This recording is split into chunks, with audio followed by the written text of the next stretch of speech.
Hi everyone, कैसे हैं आप सब लोग। आई होप आप सब अच्छे होंगे, स्वस्थ होंगे, मस्त होंगे और अच्छे से पढ़ाई कर रहे होंगे। ठीक है, आज हम पढ़ने वाले हैं एंडोक्राइन सिस्टम के बारे में। तो हम स्टार्ट करते हैं। एंडोक्राइन सिस्टम क्या होता है? एंडोक्राइन सिस्टम एक रेगुलेटरी सिस्टम होता है डक्टलेस ग्लैंड्स का। और वो डक्टलेस ग्लैंड्स क्या करती हैं? केमिकल मैसेंजर्स को सिक्रेट करती हैं। और उन केमिकल मैसेंजर्स को हम क्या बोलते हैं? हार्मोन्स बोलते हैं, जो रिलीज होते हैं बॉडी के अंदर एंड सर्कुलेट करते हैं बॉडी के अंदर वाया ब्लड स्ट्रीम, और अफेक्ट करते हैं डिस्टेंट ऑर्गन को, जो उसका टारगेट ऑर्गन होता है उसी को अफेक्ट करते हैं। और इन डक्टलेस ग्लैंड्स को हम क्या बोलते हैं? Endocrine glands. ठीक है, ये हॉर्मोन्स को डायरेक्टली ब्लड स्ट्रीम के अंदर रिलीज कर देती हैं बॉडी के अंदर डिस्ट्रीब्यूट करने के लिए। ठीक है, अब ये बॉडी के अंदर डिस्ट्रीब्यूट करते हैं और इनकी कोई एक टारगेट सेल होती है जिसके पास इन हॉर्मोन्स का रिसेप्टर प्रेजेंट होता है। जैसे कोई भी टारगेट सेल है उसी के पास इनका क्या रिसेप्टर प्रेजेंट होता है, और जब उस सेल के कांटेक्ट में आते हैं हॉर्मोन्स तभी ये क्या करते हैं? रिस्पॉन्स जनरेट करते हैं। तभी ये क्या करेंगे? रिस्पॉन्स जनरेट करेंगे। ठीक है, अदरवाइज ये रिस्पॉन्स जनरेट नहीं करेंगे। पूरी बॉडी के अंदर वाया ब्लड स्ट्रीम ये घूमते रहेंगे। ठीक है, तो ये तो हो गई हमारी एंडोक्राइन ग्लैंड। एक टाइप की ग्लैंड्स और होती हैं हमारी, दैट इज एक्सोक्राइन ग्लैंड्स। यहीं पर लिख देती हूँ, एक्सोक्राइन ग्लैंड्स भी होती हैं। जैसे एंडोक्राइन ग्लैंड है, ये डक्टलेस ग्लैंड है, अपना सिक्रेशन ब्लड के अंदर रिलीज कर रही हैं और इनका सिक्रेशन है हार्मोन। एक्सोक्राइन ग्लैंड के जो केमिकल्स होते हैं जो ये सिक्रेट करती हैं, ये अपना डक्ट्स में रिलीज करती हैं। इनके पास क्या प्रेजेंट होती हैं? डक्ट्स प्रेजेंट होती हैं। ठीक है, और उन डक्ट्स में ये अपना सिक्रेशन को रिलीज करती हैं। ठीक है, उसके बाद कुछ ऐसे ऑर्गन्स या फिर टिश्यूज होते हैं like hypothalamus and thymus. Hypothalamus हो गया और थाइमस हो गया। इनको हम एंडोक्राइन ग्लैंड्स नहीं बोल सकते, ये एंडोक्राइन ग्लैंड नहीं है, फिर भी इनको एंडोक्राइन सिस्टम के अंदर रखा गया है। ठीक है, इनको एंडोक्राइन सिस्टम के अंदर रखा गया है क्योंकि इनके पास कुछ ऐसी सेल्स होती हैं जो हॉर्मोन्स को रिलीज करती हैं। इससे हमें क्या पता चलता है कि एंडोक्राइन सिस्टम के अंदर केवल एंडोक्राइन ग्लैंड्स ही नहीं है, एंडोक्राइन सिस्टम के अंदर वो सेल्स भी आ जाती हैं जो हॉर्मोन्स को रिलीज करती हैं। केवल एंडोक्राइन ग्लैंड इसके अंदर शामिल नहीं है। ठीक है, उसके बाद हम बात कर लेते हैं थोड़ा हॉर्मोन्स के बारे में। हॉर्मोन्स क्या होते हैं, क्या उनकी प्रॉपर्टीज होती हैं। ठीक है, ये देखो, हार्मोन सिग्नलिंग मॉलिक्यूल्स होते हैं। सिग्नल मॉलिक्यूल्स होते हैं, केमिकल मैसेंजर्स होते हैं। ठीक है, केमिकल मैसेंजर्स होते हैं और सिग्नलिंग मॉलिक्यूल होते हैं। जब कभी सेल सिग्नलिंग देखेंगे तो इनके बारे में डिटेल में डिस्कस करेंगे। लो मोलिकुलर वेट के मॉलिक्यूल्स होते हैं, केमिकली हेटेरोजीनस होते हैं। केमिकली हेटेरोजीनस से आप क्या समझते हैं? केमिकली हेटेरोजीनस का मतलब होता है ये बॉडी के अंदर डिफरेंट फॉर्म में एग्जिस्ट कर सकते हैं, एक से ज्यादा फॉर्म में। एक से ज्यादा फॉर्म में ये क्या कर सकते हैं? एग्जिस्ट कर सकते हैं, इसलिए इनको केमिकली हेटेरोजीनस बोला गया है। ठीक है, नॉन न्यूट्रिएंट सब्सटेंसेस होते हैं। इससे हमें कोई भी एनर्जी, मतलब ऐसा कुछ नहीं है कि भाई ये तो विटामिन है, फैट है, हमें एनर्जी देगा। तो न्यूट्रिएंट, नॉन न्यूट्रिएंट सब्सटेंस होता है। ठीक है, ट्रेस अमाउंट में रिलीज होते हैं, मतलब जितनी रिक्वायरमेंट होती है उतना ही रिलीज होते हैं, इसलिए ट्रेस अमाउंट में बोला गया है। Intercellular signal molecule, target cell respond, जो इनकी टारगेट सेल होती है वही इनको रिस्पॉन्ड करती है। ब्लड के अंदर ये प्रेजेंट होते हैं और वो ब्लड पूरी बॉडी के अंदर डिस्ट्रीब्यूट करता है। ओनली स्पेसिफिक सेल्स ही होती हैं जिनको टारगेट सेल बोला गया है, उनके पास इन हॉर्मोन्स का रिसेप्टर प्रेजेंट होता है और वो उस रिसेप्टर के साथ ही जा करके बाइंड करते हैं। जब उस सेल के कांटेक्ट में आते हैं तब ये अपना रिस्पॉन्स जनरेट करते हैं, जो इनको काम करना होता है तब ये करते हैं। ठीक है, ये हो गया हॉर्मोन्स के बारे में। देन हम देखो यहाँ पर बहुत सारी ग्लैंड्स हैं जिनके बारे में हम अभी थोड़ा बस खाली नाम डिस्कस करेंगे। आगे और वीडियोस आएंगे जिनमें इन ग्लैंड्स के बारे में और इनसे रिलीज होने वाले हार्मोन्स के बारे में और उन हार्मोन्स के फंक्शन के बारे में हम डिटेल में डिस्कस करेंगे। सबसे पहले हो गई हमारी पीनियल ग्लैंड, के बाद उसके नीचे पिट्यूटरी ग्लैंड प्रेजेंट है, देन हाइपोथैलेमस भी प्रेजेंट है, थायराइड ग्लैंड हो गई एंड पैराथायरॉयड ग्लैंड हो गई, ये बिल्कुल इधर नेक रीजन में गले में प्रेजेंट है। देन थाइमस हो जाती है, देन पेनक्रियाज हो गई, पेनक्रियाज के बाद आ जाती है हमारे पास एड्रिनल ग्लैंड, एंड फीमेल के पास ओवरी होती है, मेल के पास ओवरी नहीं होती, मेल के पास टेस्टिकल्स होते हैं और फीमेल के पास प्लेसेंटा भी है। प्लेसेंटा है जो हॉर्मोन्स को रिलीज करता है ओनली प्रेगनेंसी में, ड्यूरिंग प्रेगनेंसी हार्मोन रिलीज करेगा प्लेसेंटा, ठीक है। उसके बाद थोड़ा सा डिफरेंस देखेंगे एंडोक्राइन वर्सेस एक्सोक्राइन ग्लैंड्स के अंदर। जैसे कि हमने देखा था एंडोक्राइन ग्लैंड्स जो होती हैं वो डक्टलेस ग्लैंड्स होती हैं। ये क्या करती हैं, जैसे ये तरीके से प्रेजेंट है सेंटर में और ये अपनी सिक्रेशन, ये बाहर क्या है ब्लड कैपिलरीज है और इन ब्लड कैपिलरीज के अंदर ये अपने सिक्रेशन को रिलीज कर दे रही हैं ब्लड के अंदर, ठीक है। तो ये हो गई हमारी एंडोक्राइन ग्लैंड। इधर आ जाती है हमारी एक्सोक्राइन ग्लैंड। एक्सोक्राइन ग्लैंड क्या करती हैं, ये अपनी सिक्रेशन, ये देखो इनकी सिक्रेशन यहाँ पर रिलीज हो रही है स्किन के सरफेस पर, तो ये डक्टल इनके पास डक्ट्स होती हैं और ये डक्ट्स में रिलीज करती है। ये इनके पास क्या है, ये डक्ट है और डक्ट के थ्रू ये यहाँ पर रिलीज हो जाएगा, ठीक है। चलो उसके बाद हम हॉर्मोन्स के क्लासिफिकेशन के बारे में थोड़ा सा डिस्कस करेंगे। हार्मोन जो है उनको उनके नेचर के बेसिस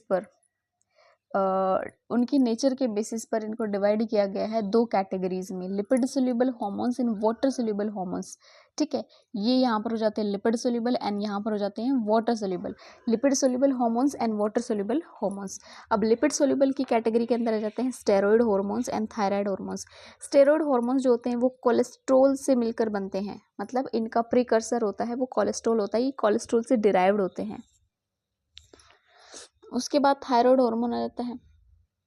थायराइड हार्मोन किससे बनता है, जो अमीनो एसिड टायरोसिन होता है ना, टायरोसिन पर जब आयोडीन अटैच करवाया जाता है इससे क्या बन जाता है, थायराइड हार्मोन बनता है, ठीक है। तो ये तो हो गए हमारे लिपिड सोल्यूबल। उसके बाद अगर वाटर सोल्यूबल की बात करें तो वाटर सोल्यूबल के अंदर अमीन हार्मोन आ जाते हैं, पेप्टाइड हार्मोन आ जाते हैं। अमीनो हार्मोन अमीनो एसिड से मिलकर के बने होते हैं, अमीनो एसिड के अंदर कोई भी चेंजेस आ जाते हैं, लाइक मॉडिफिकेशन होती है अमीनो एसिड के अंदर, तो ये क्या अमीन हार्मोन बन जाते हैं, ठीक है। और इसके अंदर हम एपिनेफ्रिन, नोरेपिनेफ्रिन इनको ले लेते हैं, ठीक है। उसके बाद पेप्टाइड हार्मोन आ जाते हैं। पेप्टाइड हार्मोन की बात करें तो ये अमीनो एसिड के पॉलीमर्स होते हैं। ये क्या होते हैं, अमीनो एसिड के पॉलीमर्स होते हैं। इसके अंदर एडीएच आ जाएगा। उसके बाद प्रोटीन हार्मोन, ये सबसे बड़े साइज के होते हैं क्योंकि प्रोटीन जो है वो भी तो अमीनो एसिड से बना है, अमीनो एसिड से बना हुआ होता है, इनका साइज क्या है, बड़ा होता है। इंसुलिन एंड ग्रोथ हार्मोन इसके अंदर आ जाते हैं। अब इनके रिसेप्टर्स की बात करें तो इनका जो लिपिड सोल्यूबल होते हैं उनका होता है इंट्रासेल्यूलर रिसेप्टर। इंट्रासेल्यूलर का मतलब होता है सेल के अंदर, इनसाइड सेल के अंदर अगर रिसेप्टर प्रेजेंट है, चाहे वो साइटोसॉल के अंदर प्रेजेंट हो सकता है या फिर वो न्यूक्लियस के अंदर प्रेजेंट होता है, तो हम उसको इंटरसेल्यूलर रिसेप्टर बोल देते हैं। अगर सेल के सरफेस पर रिसेप्टर प्रेजेंट है, जैसा कि हमें वाटर सोल्यूबल के अंदर देखने को मिलता है, तो उसको हम क्या बोलेंगे, सेल सरफेस रिसेप्टर। क्लियर।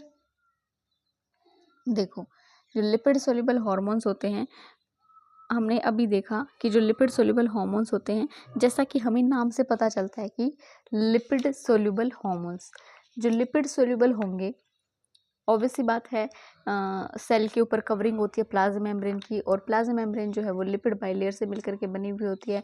तो जो हार्मोन लिपिड सोल्यूबल होंगे वो लिपिड बाइलेयर को क्रॉस करके सेल के अंदर आ सकते हैं। वो लिपिड बाइलेयर को क्रॉस करके इस तरीके से, ये देखो यहाँ पर इसने क्रॉस कर लिया और इसके अंदर ये आ सकता है, और यहाँ पर इसका इंटरसेलुलर रिसेप्टर प्रेजेंट है और अपने ये रिसेप्टर के साथ बाइंड करेगा और रेस्पॉन्स जनरेट करेगा, ठीक है। जो लिपिड सोल्यूबल होते हैं उनकी बात कर रही हूँ मैं। लिपिड सोल्यूबल जो होते हैं वो लिपिड बाइलेयर को डिफ्यूज़ कर जाते हैं और सेल के अंदर एंट्री कर लेते हैं। अगर वो वही सेल उसकी टारगेट सेल है तो उसको या तो साइटोसॉल में या फिर न्यूक्लियस में अपना रिसेप्टर दिखेगा, वो अपने रिसेप्टर से जाकर बाइंड कर लेगा। और जितने भी ये इंट्रासेल्यूलर रिसेप्टर्स होते हैं जो सेल के अंदर प्रेजेंट होते हैं वो कैसे होते हैं, न्यूक्लियर रिसेप्टर फैमिली से ये बिलोंग करते हैं। ठीक है, स्टेरॉयड हार्मोन के जो रिसेप्टर होते हैं वो तो साइटोसॉल के अंदर प्रेजेंट होंगे, एंड जो थायराइड हार्मोन्स होते हैं उनके रिसेप्टर हमें न्यूक्लियस के अंदर देखने को मिलेंगे। ठीक है, और जो ये न्यूक्लियर रिसेप्टर्स होते हैं ये क्या होते हैं, ट्रांसक्रिप्शन फैक्टर्स होते हैं। ये देखो ट्रांसक्रिप्शन फैक्टर होता है, ये ट्रांसक्रिप्शन फैक्टर्स होते हैं और जीन्स के ट्रांसक्रिप्शन को रेगुलेट करते हैं। और लिपोफिलिक सिग्नल मॉलिक्यूल, इसको हम लिपोफिलिक सिग्नल मॉलिक्यूल बोल सकते हैं। जो ये हार्मोन आया है ये लिपोफिलिक सिग्नल मॉलिक्यूल है, ये जाकर इसके साथ बाइंड करेगा, फिर ये रिस्पॉन्स जनरेट करेगा।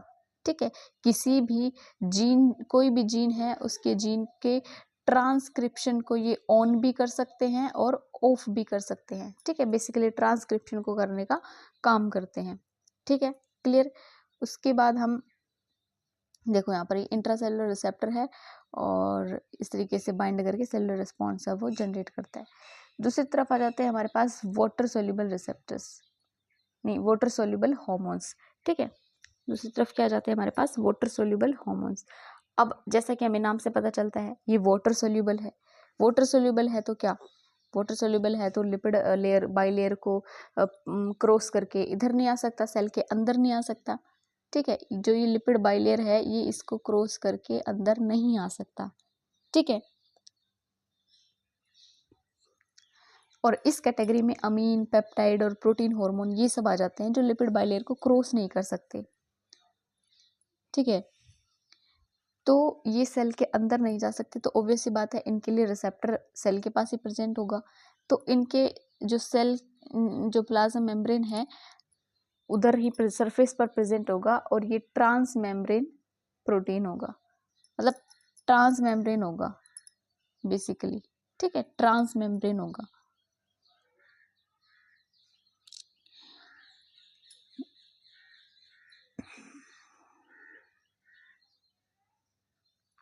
इंटीग्रल ट्रांस मेम्ब्रेन प्रोटीन होते हैं इनके रिसेप्टर। ठीक है,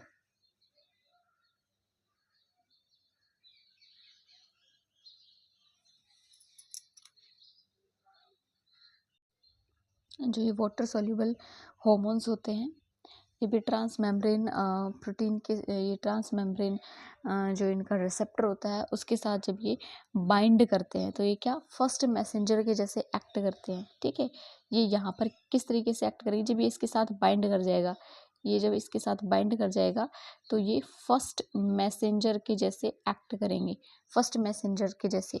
और सेल के अंदर जब ये एंट्री कर लेते हैं तो ये सेकेंडरी मैसेंजर, ये सेकेंड मैसेंजर के अंदर कन्वर्ट हो जाते हैं। सेकेंड मैसेंजर कौन से होंगे, लाइक साइक्लिक एएमपी हो सकता है, साइक्लिक जीएमपी हो सकता है, डाई असाइल ग्लिसरॉल हो सकता है, इनोसिटोल ट्राइफॉस्फेट हो सकता है, एंड फोस्फो इनओसिटाइड्स हो सकते हैं, कैल्शियम हो सकता है। ठीक है,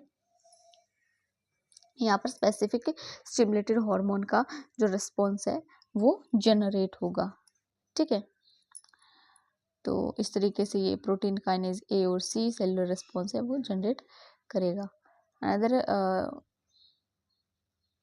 इमेज में हम देख सकते हैं लाइक इधर फैट सोल्यूबल हार्मोन्स है, फैट से ये लिपिड सोल्यूबल है, इस तरीके से सेल के अंदर एंट्री कर लेगा। वाटर सोल्यूबल का रिसेप्टर यहीं पर प्रेजेंट होगा, ये इसके साथ बाइंड करेगा तो ये प्राइमरी मैसेंजर के जैसे एक्ट करेगा, अंदर जाके सेकेंडरी मैसेंजर बना देगा।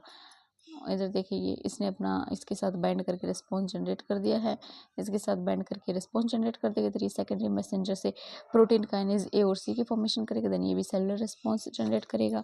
ये ट्रांसक्रिप्शन फैक्टर्स होते हैं और ये किसी भी जीन के ट्रांसक्रिप्शन को ऑन या ऑफ कर सकते हैं। ठीक है, या तो ऑन करेंगे या फिर ऑफ करेंगे किसी भी जीन के ट्रांसक्रिप्शन को, मतलब उसको रेगुलेट करने का काम करते हैं बेसिकली।